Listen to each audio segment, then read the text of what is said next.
భూ రికార్డుల సమస్యలకు కోర్టుకు వెళ్ళాల్సిన అవసరం లేదు అని అంటున్నారు. సో మరి భూభారతి చట్టంలో దీని పరిష్కారానికి ఎలాంటి అప్పీల్ వ్యవస్థ ఉన్నది? ఇప్పుడు ధరణి చట్టం వచ్చేంత వరకు రికార్డులో తప్పులు ఉంటే రెవెన్యూ యంత్రాంగమే పరిష్కారం చేయాలి, అప్పీల్ వ్యవస్థ అక్కడే ఉండాలి. యాజమాన్య హక్కుల వివాదం, ఓనర్షిప్ డిస్ప్యూట్ అంటాం, ఆ భూమి నీదా నాదా అనే కొట్లాట వస్తే సివిల్ కోర్టుకు వెళ్ళాలి.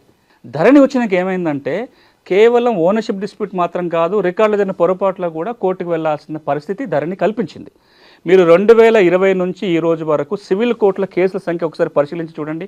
తెలంగాణ రాష్ట్రంలో ఉన్న సివిల్ కోర్టులలో ధరణి రాకముందు ఎన్ని కేసులు ఉండేటివి, ధరణి వచ్చిన తర్వాత కేసులు ఎన్ని ఉన్నాయి? సింపుల్. నాకున్న అభిప్రాయం, నాకున్న ఇన్ఫర్మేషన్ ప్రకారం కూడా ఒకప్పుడు ఒక సివిల్ కోర్టులో రోజుకు 1-2 టైటిల్ సూట్స్ పడితే చాలా ఎక్కువ కింద లెక్క.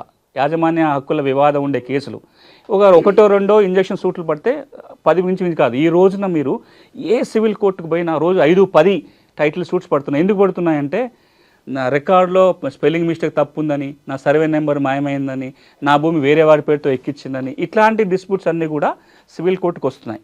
ఇప్పుడు భూభారతి చట్టం ఏమంటుందంటే చాలా స్పష్టంగా చట్టంలో పేర్కొన్న మాట, భూమి యాజమాన్య హక్కుల వివాదం ఉంటేనే కోర్టుకు వెళ్ళాలి.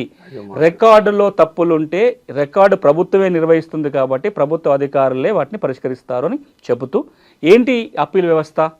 2 అంచెల అప్పీల్ వ్యవస్థ ఉంది. మ్యూటేషను ఇటు తహసీల్దారు అటు ఆర్డీఓ చేస్తున్నాడు కాబట్టి తహసీల్దారు చేసిన మ్యూటేషన్ మీద అభ్యంతరం ఉంటే ఆర్డీఓకి ఒక ఫస్ట్ అప్పీలు, కలెక్టర్కి సెకండ్ అప్పీలు. ఆర్డీఓ చేసిన మ్యూటేషన్ మీద అభ్యంతరాలు ఉంటే కలెక్టర్కి ఫస్ట్ అప్పీలు, జిల్లా స్థాయిలో ల్యాండ్ ట్రిబ్యునల్ రాబోతుంది, ల్యాండ్ ట్రిబ్యునల్కు వెళ్ళడానికి అవకాశం కల్పిస్తుంది. అంటే ఒక 2 అంచెల అప్పీల్ వ్యవస్థ రెవెన్యూ యంత్రాంగంలో ఉంటుంది. ఒక్క మాట మనం అర్థం చేసుకోవాల్సింది, ఈ రికార్డు ఎవరు రాస్తున్నారు? ప్రభుత్వ అధికారులు రాస్తున్నారు. ఎందుకు రాస్తున్నారు? ప్రభుత్వ లెక్కల కోసం, ప్రభుత్వం ఇచ్చే బెనిఫిట్లు అందించడానికి కోసం రాస్తున్నారు. ఈ రికార్డులో ఉన్నంత మాత్రాన నేను ఓనర్ అని గ్యారంటీ కాదు కదా, ఇంకా అట్లాంటి చట్టాలు లేవు.